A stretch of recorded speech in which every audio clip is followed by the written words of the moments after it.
Hi and welcome to WEH Videos. My name is Skip, and guess what? We're coming up on pretty much the final videos for my beginners series. The next 2 or 3 videos will cover pretty much everything we've discussed from day 1 and putting it all together in a cross-country VFR flight. Now, VFR stands for Visual Flight Rules, and you can read more about that in the Pilot Handbook of Aeronautical Knowledge in Chapter 15 or 16. I think the latest version of this Pilot Handbook of Aeronautical Knowledge has this in Chapter 16, but that's okay. It's on navigation. So we have IFR, which stands for Instrument Flight Rules, which we'll not discuss at all in this video, and VFR, or Visual Flight Rules, where the basic principle, according to the FAA, is see and avoid. In other words, be looking out the window, and that's staring at your instruments all the time. To make sure we meet these requirements, we're going to pick a beautiful day where visibility is really good and the weather won't be a problem, so we're not going to have to worry about these flight rules. And these rules are called Vfr Weather Minimums. Now, I'm not going to go through all this. Basically, we need to be 500 feet below or 1,000 feet above clouds. We need to have so many miles of visibility. If you just Google or search for VFR Weather Minimums, you will find this chart, and it explains.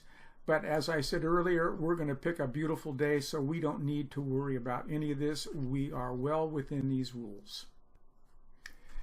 All right, our flight will be a flight that is over 50 miles, so it qualifies for a cross-country. You need to complete a cross-country flight of over 50 miles in order to get your private pilot certificate. And I just completed this exact flight just a couple of weeks ago, so we're going to do that flight later on. So now we need to do some flight planning. And our flight is going to be from Benton Field to Chico.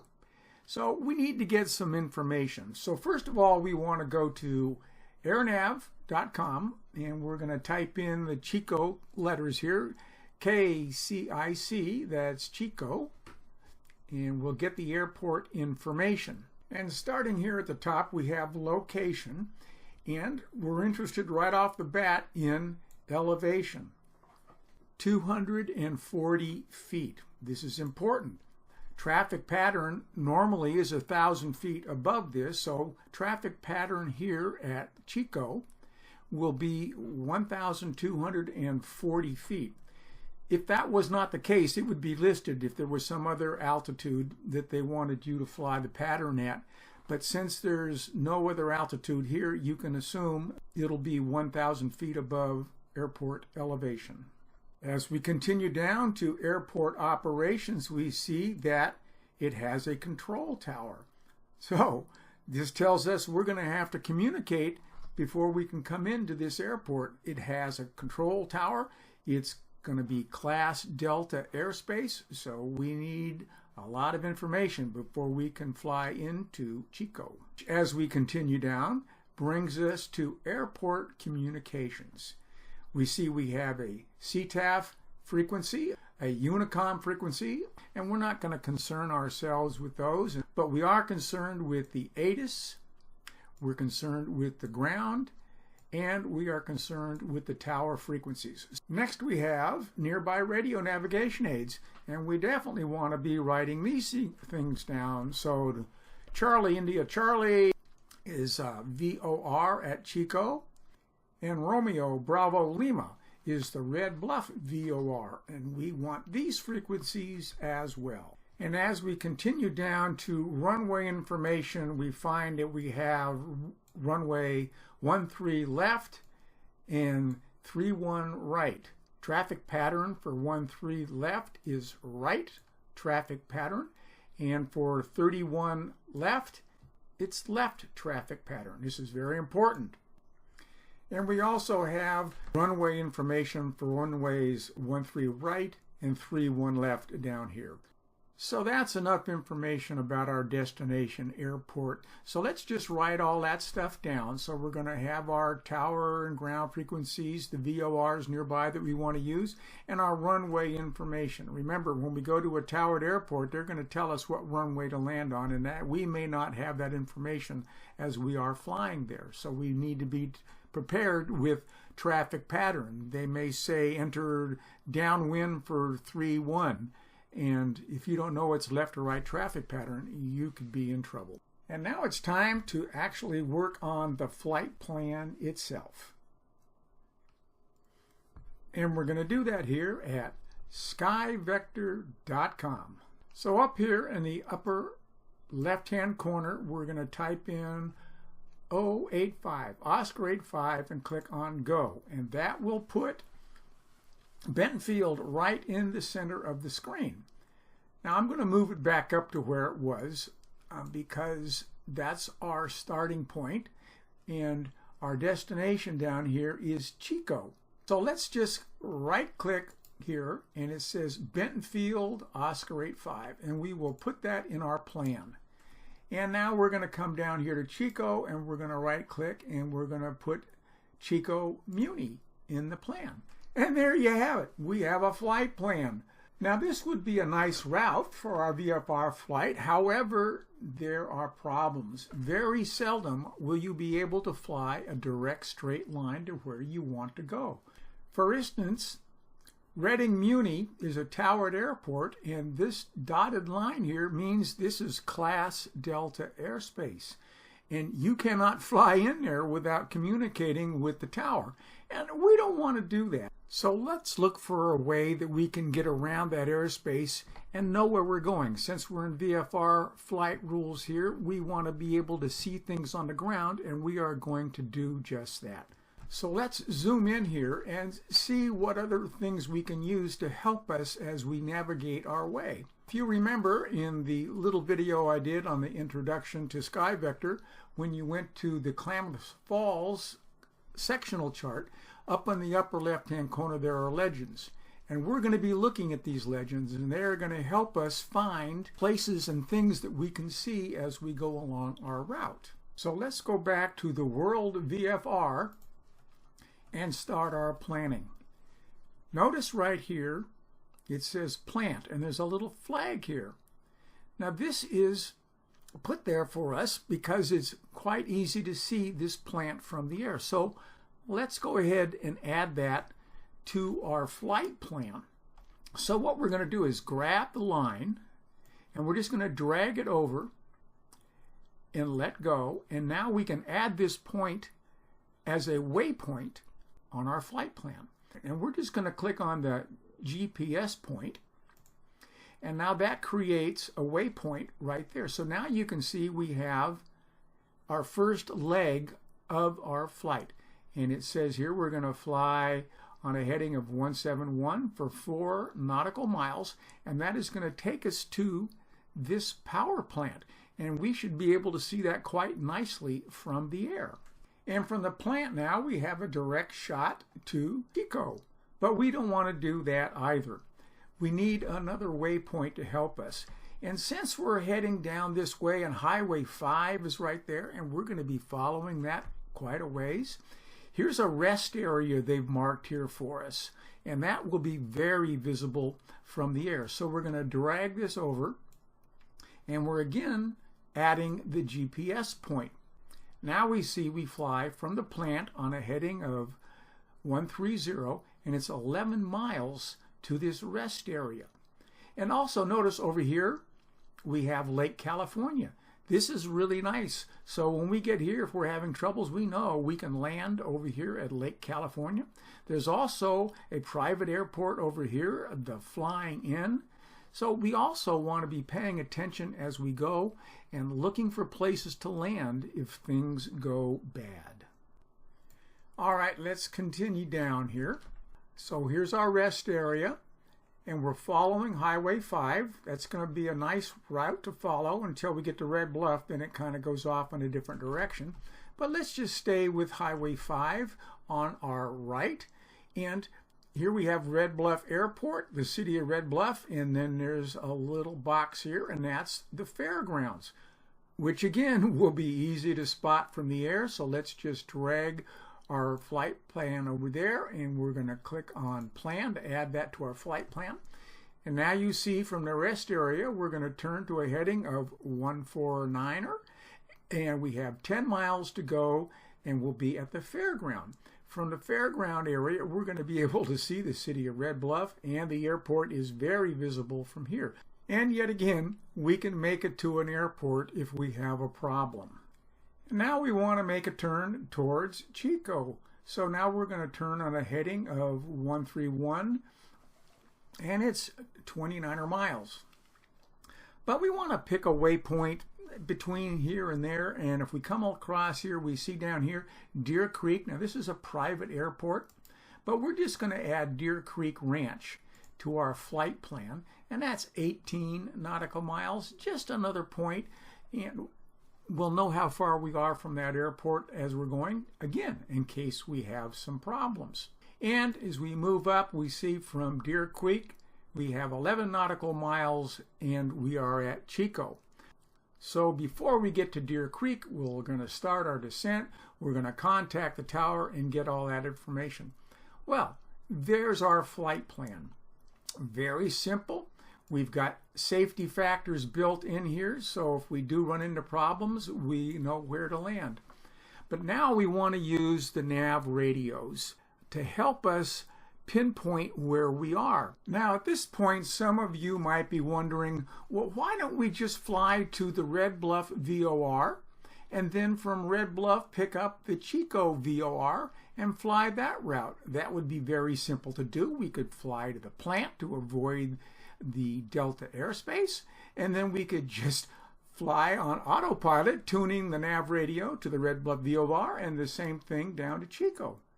And we could do that, but I'm sorry, that's just no fun. You don't learn anything, and quite frankly, if you're doing this on your simulator, after you program it, it's kind of like watching TV. You don't learn a thing.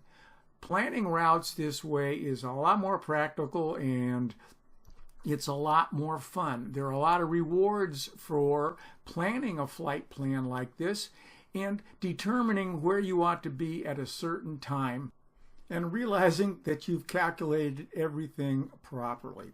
Very cool. The next step in this flight planning will be using our nav radios to help us determine where we are along this flight. So now I'm going to remove all these waypoints to make it a little easier for you to see just exactly how this is going to work.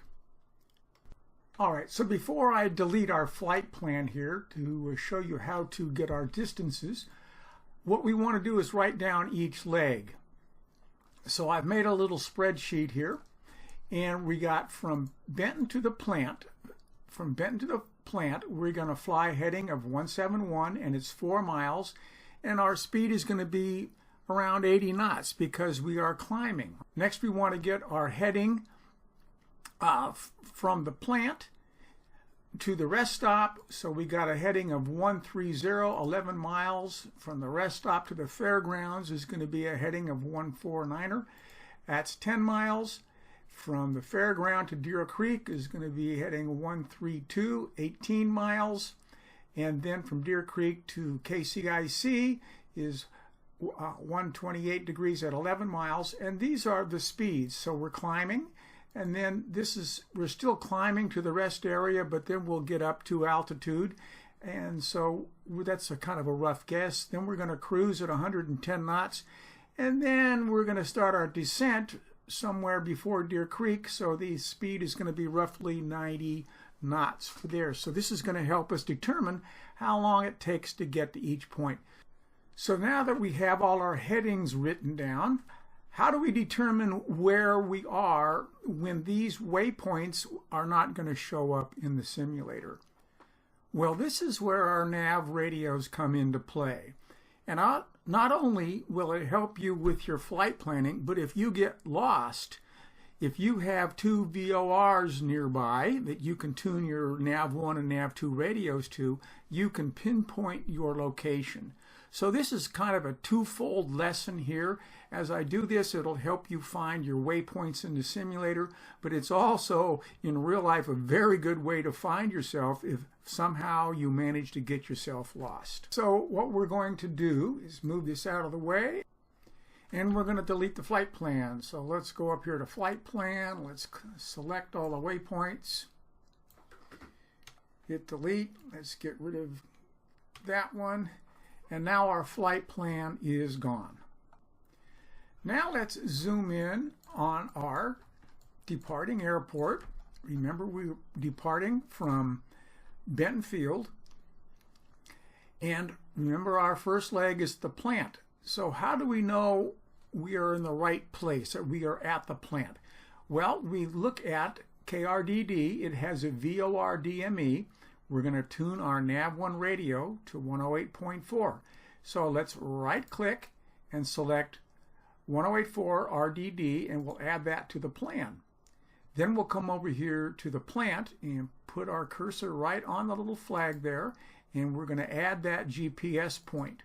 And this tells us on the radial 251 at 6 nautical miles, that's where the plant is. So as we are leaving Benton Field and our nav radio is tuned to 108.4, we will watch, and when we are on the 251 radial, we should be 6 nautical miles from that VOR. So let's go ahead and add that to our sheet here. And we have VOR number 1, 108.4, radial 251, 6 nautical miles. And that's all we really need for this first leg. Now remember, this is a VFR flight. This is not rocket science. It's more like horseshoes. Close is good enough. If we really wanted to get fussy here, let's just say we're lost and we wanted to know exactly where we were, we could get our chart out, and if we could tune into the Red Bluff VOR. Let's just see what happens. Let's just say we can get the Red Bluff VOR 115.7. We could delete our plan up here first. So let's go up here and delete this waypoint. Now we're going to go up here and we're going to put the plan back in. We're going to put that GPS point in, and we're going to add the Red Bluff VOR 115.7.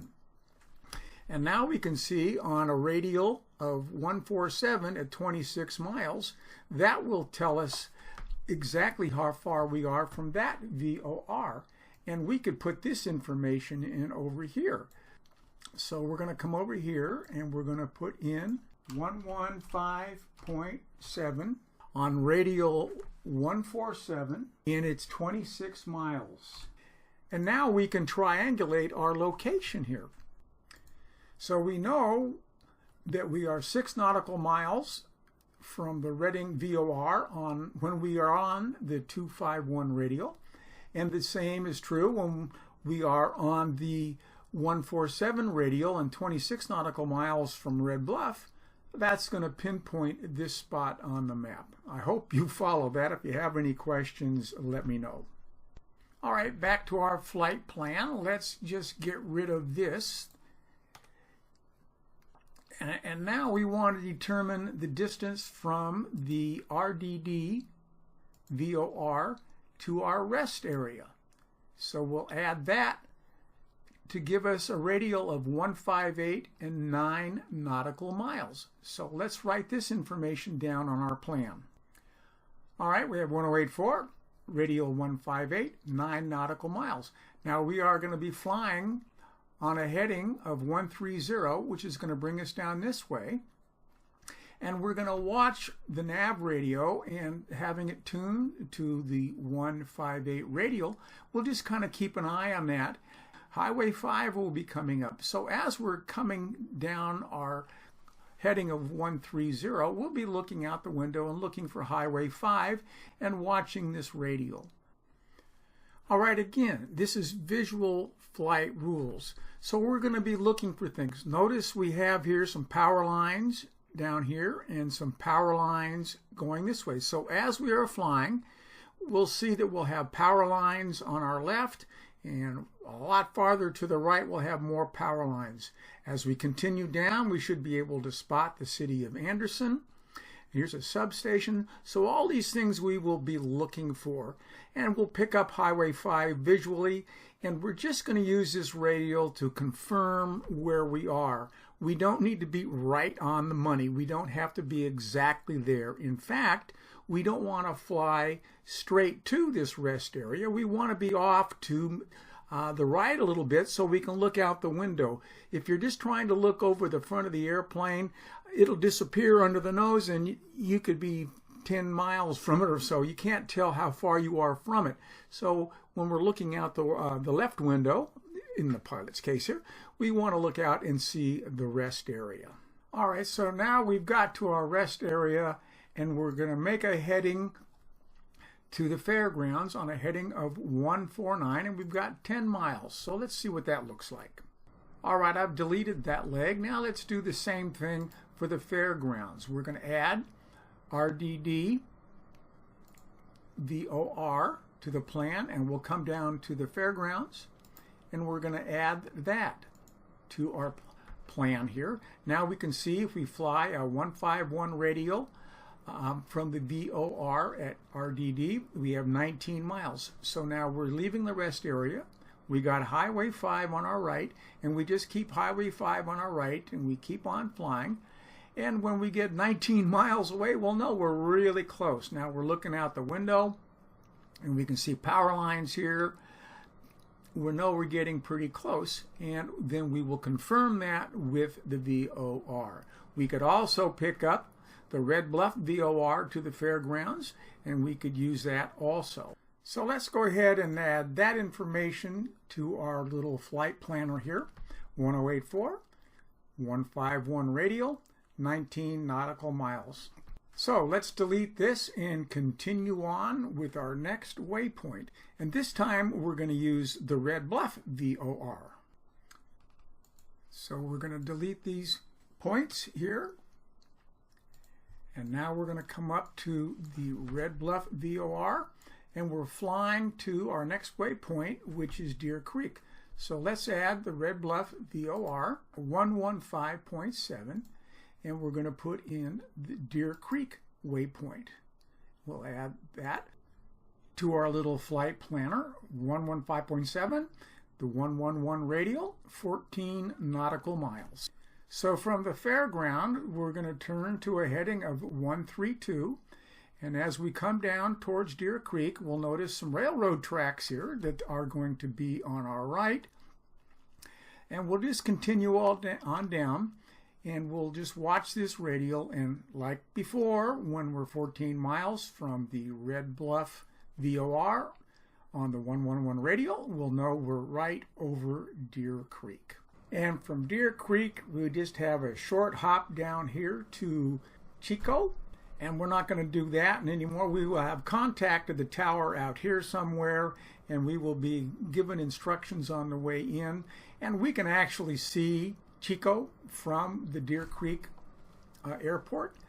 So that's it for finding out where we are, and I'm going to go through all this in the actual flight we take and explain things in a little more detail. So if you're a little confused here, it'll all make a lot more sense in the next video when we start this flight. And finally, we want to talk about the altitude that we will fly on this flight. Now our sectional chart here gives us information that we need to know. So for this quadrant here, in this area, this number here, 29, the large 2 and the small 9, that's 2,900 feet. This is the maximum elevation feature. So this is something here is sticking up 2,900 feet. We also have obstructions. If we look for this little symbol here with the dot, this is telling us there's an obstruction here, and it's at 2,759 feet. We also have our elevation. Red Bluff is 352 feet. Chico is 240 feet. So these are things that will help us determine our altitude. Now there are other rules. When operating below 18,000 feet on a magnetic course of 0 degrees to 179 degrees, any odd 1,000-foot MSL, mean sea level altitude, plus 500 feet. So that means if we are flying on any heading between 0 degrees and 179 degrees, we need to be flying at odd thousands. So that would be 3,500, 5,500, and so on. If we're on a magnetic course of 180 degrees through 359 degrees, any even 1,000-foot MSL altitude plus 500 takes effect. So that would be 4,500, 6,500, and so on. So when we take a look at these things here, we want to fly at 5,500 feet. And that's a good altitude, so we'll have good visibility at that altitude. We could fly at 3,500, but we're just better off. The nav radios work better at that higher altitude. So we are going to fly at 5,500 feet for this flight. So go ahead and create a flight for yourself, and I suggest you make a little spreadsheet, something like this, to help you with your flight planning. This works really well for me. I'll probably modify this in the future, but that helps quite a bit. So that's it for this video. It's probably one of my longest videos. I'm sorry for that, but I wanted to cover everything in one video. So thank you so much for watching. If you like this, please click the like button. If you would like to leave a comment or send me a message, that would be great. Thanks again for watching, and God bless.